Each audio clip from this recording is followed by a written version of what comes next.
Happy Friday, guys. Changing up the focus on the Fridays now. So we've been working on single leg strength. Now we're gonna work on hip strength. And we're gonna develop a lot of power in our hips by doing some sumo box squats. I love this movement. I put it into my cycle a couple times a year. And I go through a cycle of this to really develop some strength in the hips, glutes, in the quads as well. So sumo box squats are gonna be the focus of Fridays moving forward for the next 4 weeks. We're doing 5 sets of 5 here.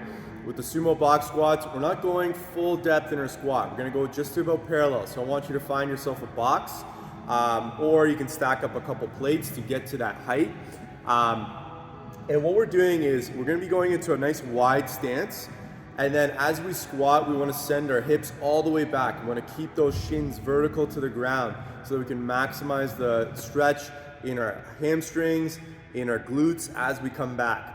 As then we're finishing that squat, so we're at the bottom, we wanna sit upright, and then we wanna stand up nice and quick, really quick out of the bottom to really get the benefits of that sumo box squat. So key is gonna be to load the hamstrings and the glutes by sending the butt back and keeping those shins vertical to the ground. If our knees are going forward, this is just becoming a regular squat and we're not gonna get the same kind of benefits out of it.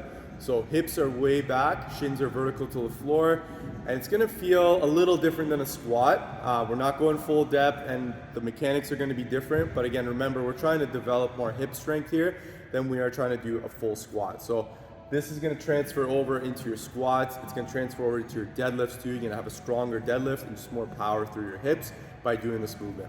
There's some resources there to kind of check out the movements. This is by Louis Simmons, so he's kind of the godfather of this movement.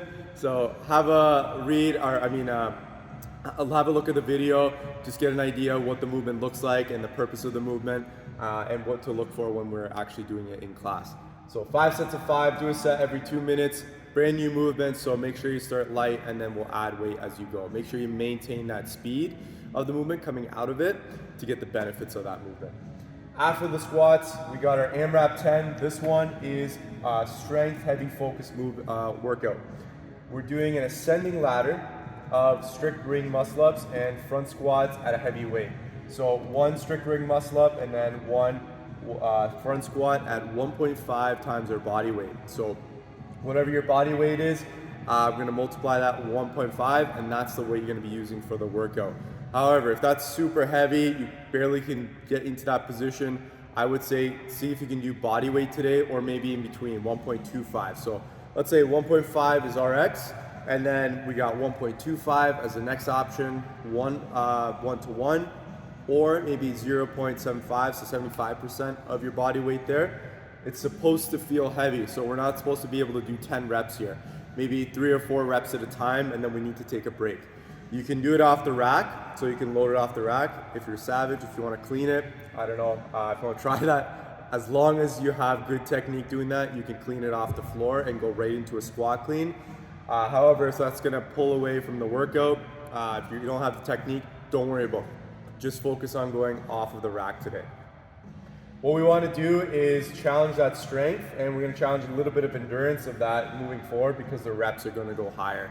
So once we're in the 5s, we're going to have to do bigger sets, but that doesn't mean that we need to do them unbroken.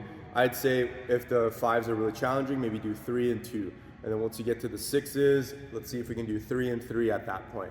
And then as you go into those bigger sets, don't be afraid to break it up. Just maintain the quality of the movement and your pace so that you can get the benefit out of the workout. I'd say try to get into your 6th or 7th round at least to get a lot of good reps in this workout and to get the volume required to get the stimulus out of today's workout. So hope you guys enjoy today's workout, new movements, and we'll see you guys tomorrow for the next one.